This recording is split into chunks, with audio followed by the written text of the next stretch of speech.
是我一个人拼的。哥，你再等等，哥马上就上完了。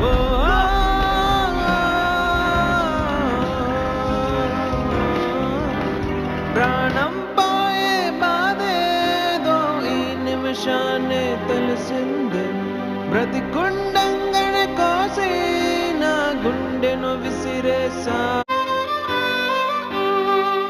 ఆకలేసి అమ్మా అంటే విషం పెట్టి చంపావే దేవుడాడే ఆటకు నన్ను ఆట బొమ్మ చేసావే ఎవరు